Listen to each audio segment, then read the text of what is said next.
Make sure you guys hit the subscribe button if you guys are enjoying the content that we're throwing up. And make sure you guys hit the like button if you enjoy the video. And yeah, let's begin. Okay, here's the thing.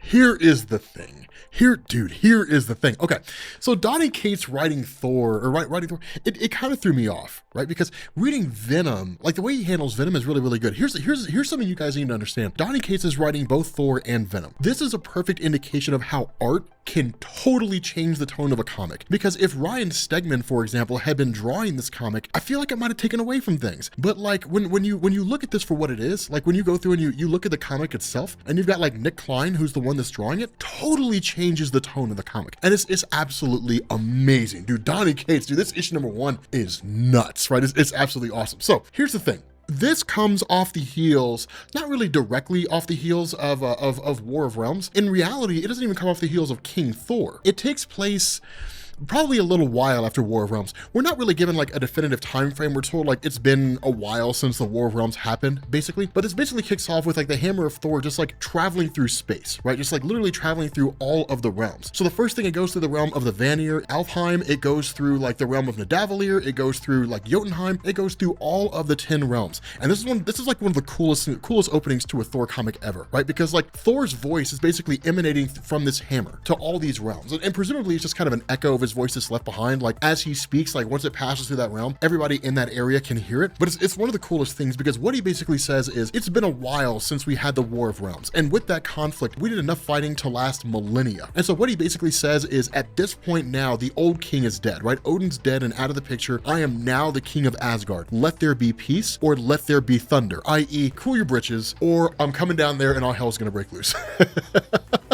And it's an awesome way to do this, right? Because the hammer actually ends up traveling to Midgard, right? Travels through Earth. It basically smashes through the head of a monster that Iron Man and Captain America and the Avengers are fighting, and just lands on the ground. And then Iron Man's like, does anybody have a Sharpie? So it's kind of a cool thing, because at that point, it switches back over to Thor, who looks kind of awesome, by the way, like as a sort of Odin-esque character. That's one of the funny things that goes on, is because in every indication, every depiction of Thor in the future, when he looks, like basically when he takes over, he looks like Odin in a lot of different ways, right? So I guess it kind of makes sense, he's his biological son, but still, like, it looks pretty awesome, because he's talking to Sif and he's like, what did you think about that? And Sif's like, yeah, you know, it's kind of cool. The other cool thing here is that Sif has taken over the role of Heimdall, and essentially she sees everything now, right? Like, so like she's the new Heimdall, and it's cool to see this, right? Like the fact that they kind of have a role for her, because if we're being honest with ourselves, when it comes to Lady Sif, one of the biggest problems her character has had is after the run of Walt Simonson. Really, if you kind of look at it for what it is, after the run of Walt Simonson, Marvel didn't really know what to do with her. A lot of people didn't, right? You go from Walt Simonson's run, which is the last big significant run before you got into Dan Jurgens' run in the mid to late 1990s, and you kind of get this like, okay, Lady Sif's just there, and like she's a chick that Thor is hooking up with from time to time, and that's basically it. Now you start to get into like the mid 2000s, and you get into like the relaunch Journey into Mystery Stories, and she gets really, really awesome, especially when you get into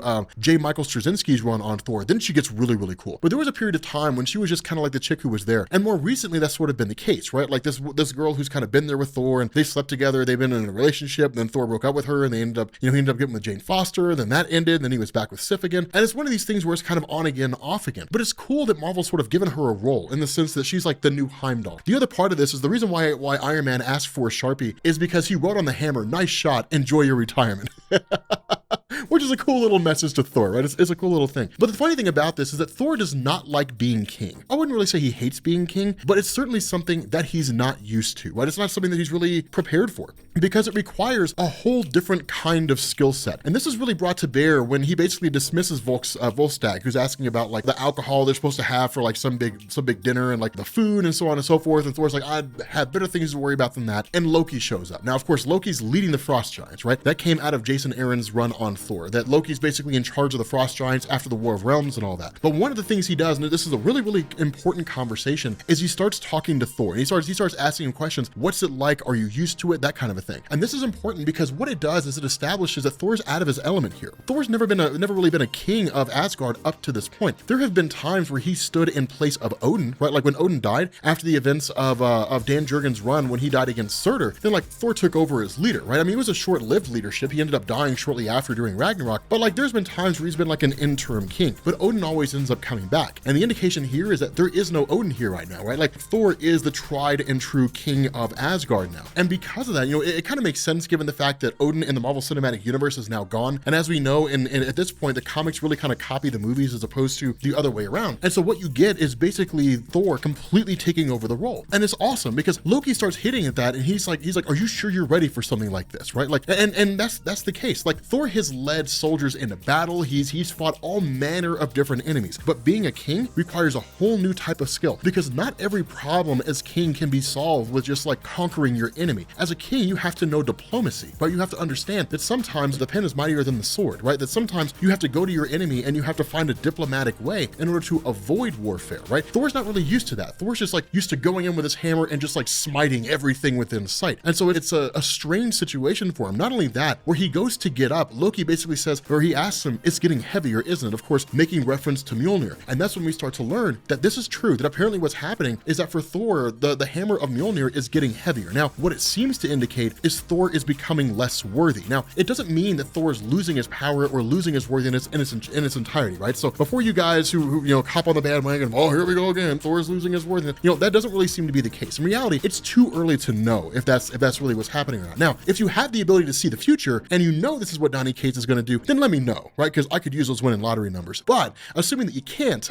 basically, we don't know exactly what's going to go on here. It could be that the enchantment of Odin is actually wearing off. And so Thor may be becoming unworthy to a degree, but it's only because of the fact that the enchantment that Odin put on there is changing or whatever the case is. We also still don't really know how Donny Cates is tying into the story of Jason Aaron insofar as the hammer is sentient, right? So it could be that Thor's not really becoming unworthy. The hammer just wants to be wielded by somebody else. We don't know. There's too much ambiguity here and we don't really have the answer. So we really just kind of have to ride this out. The other part is that Thor is getting ready to make his first speech to Asgard as king, and it makes him nervous. And this is cool because the idea of seeing Thor uncertain and unsure of himself is something that you don't really see all that often, right? Thor is usually depicted in Marvel Comics as the guy who just kind of got it all figured out in the sense that he knows exactly what he's supposed to do. He knows exactly how things are supposed to pop off, and that's basically it. Now, again, a lot of that ties into the fact that Thor's only real history when it comes to Marvel is fighting alongside the Avengers or alongside the Warriors 3 or, in any number of superhero ensemble groups or sometimes by himself and just pummeling an enemy with a hammer. And so getting out in front of everybody at Asgard and saying, okay, so like, here's what's up, people, making his State of the Union, so to speak, is something that really kind of throws him off. The issue with this is he never actually makes a speech. And the reason why is because Galactus comes crashing down into Asgard. Dude, it's nuts. Dude, this is crazy. As soon as this happened, I was just like, what in the heck, man?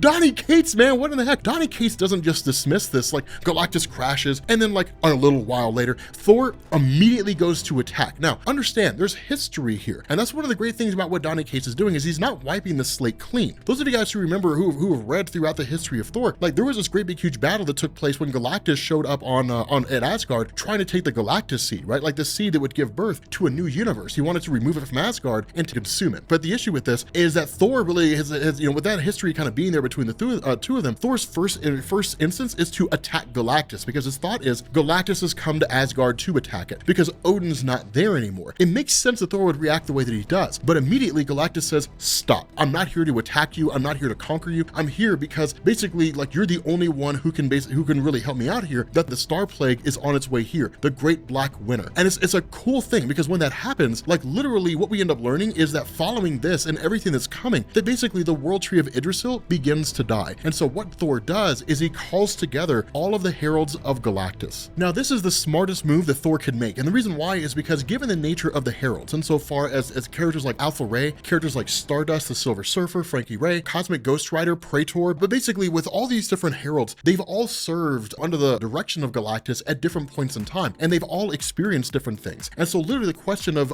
Thor is, what is the Black Winter? Like one of you guys has to know. And none of them really gives an answer, at least not until the Silver Surfer shows up. And what he basically says is like this Black Winter is essentially the end of all things, right? It's referred to in a bunch of different names. The Blight Storm, the Rot Blizzard, it's the one true end, right? The definitive end to all things. And it's kind of this funny scenario, right? Because we'll talk more about what that means here in a second. But what Silver Surfer says is that Galactus has faced the Black Winter twice. The first time he faced the Black Winter was when he was Galen and then became, basically died with the 6th iteration of the universe and then became Galactus in the next version. The second time after that was what basically just happened. Galactus Galactus showing up, missing an arm, and landing in Asgard. And so because of that, what the Silver Surfer says is there are 5 planets out there that exist in the universe that he's kept hidden from Galactus. And the reason why is because those 5 particular planets, if one of them or all of them were consumed by Galactus, it would give him an insane amount of power, a more powerful version of Galactus than what we've ever seen before if he ever were to get a hold of any of these planets. And it's kind of a crazy thing because what the Silver Surfer says is Galactus was never meant to know about these worlds, right? He was never meant to be able to consume them because nobody really knew what would happen if Galactus achieved that higher level of power. The assumption is the more powerful Galactus became, the more he would need to consume. And so what this would mean is that if he consumed this in any one of these worlds, his power would be amplified and he would have to consume other worlds at a much faster rate in order to keep that power satisfied, right? Because it'd be like an addiction to him of sorts. This need to kind of keep this power going, to keep him at his current level. And so what Silver Surfer says is that because of what's coming, that they have to go and consume, either one or all 5 of these worlds. They have to consume all of them in order to basically keep the Star Plague from consuming and destroying presumably everything in existence. And so what ends up happening is you get this really, really cool moment where basically Thor leads, these warriors and leads the heralds to basically find these worlds and at least to bring Galactus to them. And when the question is asked, like, are you ready for this? Galactus says, no, like that's not going to happen. And the reason why, and it gets kind of wild here, the reason why is because when he says, like when Galactus talks about the Star Plague, what he says is that when you look at it, you see your absolute death, right? In the same way that everybody who looks at Galactus, every race who looks at Galactus sees Galactus as a version of their own race, right? So if you're a human, you see Galactus as human. If you're a Skrull, you see him as a Skrull, and so on and so forth. That when it comes to the Star Plague, when it comes to this Black Winter, when you look upon it, you see your definitive death. You see how it is that you are going to die. What Donny Cates seems to be doing here, we don't really know. We won't know until we get,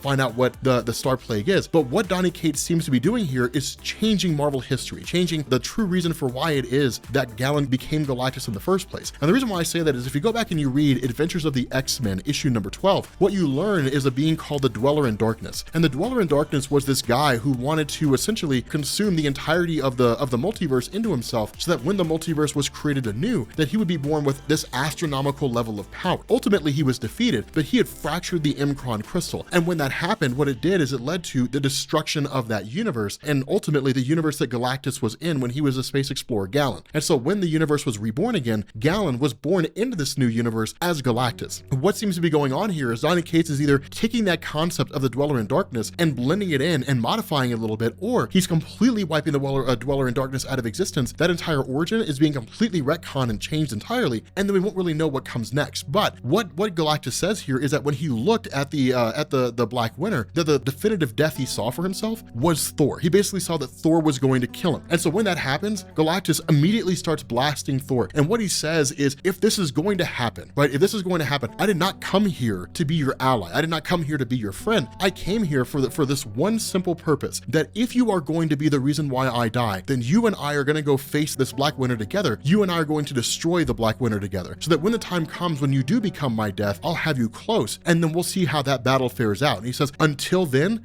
rise, the Herald of Thunder. Galactus makes Thor into his herald. With that being said, guys, we're going to bring this video to an end. If you are new here to Comics Explained, make sure you guys hit the sub button to become part of the Rob Corps. If you guys enjoyed this video, make sure you drop a like, and I will catch you all later. Peace. We've got some new patrons in our top tiers over on patreon.com/comicsexplained. I want to give a shout out to Jason C, Austin S, Austin H, Philip, and Austin B, as well as Steven Z, Eagle F, Joey M, and Jeff R, as well as Genosis 916. As always, we just usually keep the last name to an initial. It helps you guys to maintain your anonymity. Some of you guys have expressed concern about having like your first and last name thrown out there for the world to see. I do not blame you. For you guys who have joined up as part of our Patreon tiers that are eligible for Rob Corps Honor Guard rings, those whose rings have been sent out, you should already have them. If you're a new person who just joined up and you've been part of this tier for a month, your ring will be mailed out to you. So I want to say thank you guys for being patrons.